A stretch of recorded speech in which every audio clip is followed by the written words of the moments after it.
రోజున మంగళగిరిలోని 14వ వార్డులో వైఎస్ఆర్ కాంగ్రెస్ పార్టీ అభ్యర్థి శ్రీమతి మురుగుడు లావణ్య గారు ప్రచారం నిర్వహిస్తూ ఉన్నారు. పెద్దలు మాజీ మంత్రివర్యులు ఎమ్మెల్సీ మూడు హనుమంతరావు గారు, అదేవిధంగా మాజీ శాసనసభ్యురాలు శ్రీమతి కాండ్రు కమల గారు, స్థానికంగా ఉన్నటువంటి నాయకులందరూ కూడా కలిసి ప్రచారం నిర్వహిస్తూ ఉన్నాము.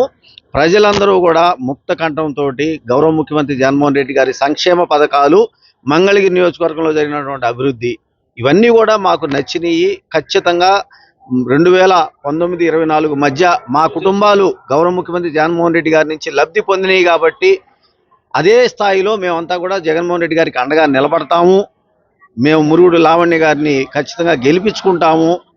స్థానికంగా ఉన్నటువంటి బీసీ మహిళని మేము గెలిపించుకుంటాము. స్థానికతగా లేనటువంటి వ్యక్తుల్ని లేదా కేవలం ఎన్నికల టైంలో వచ్చి మోసాలు, మాయమాటలు, డబ్బులు సంచులతో వచ్చే వాళ్ళని మేము నమ్మమని చెప్పి ప్రజలు ముక్తకంఠంతో చెబుతా ఉన్నారు. ఖచ్చితంగా బీసీలు అత్యధికంగా ఉన్నటువంటి, పైగా బీసీలకి, ఎస్సీ ఎస్టీ మైనార్టీలకి వాళ్ళ గౌరవ ముఖ్యమంత్రి జగన్మోహన్ రెడ్డి గారు ఇస్తున్నటువంటి ప్రాధాన్యతకి మహాత్మా జ్యోతిరావు పూలే గారు కానివ్వండి, బాబాసాహెబ్ అంబేద్కర్ గారు చూపించినటువంటి బాటలు నడుస్తున్నటువంటి జగనన్నకి మేమంతా అండగా ఉంటామని చెప్పేసి ప్రజలు ఇవాళ మన మురుగుడు లావణ్య. ఈ వీడియో కానీ మీకు నచ్చినట్లయితే లైక్, కామెంట్, షేర్ చేయండి. మరిన్ని అప్డేట్స్ కోసం సబ్స్క్రైబ్ చేయండి.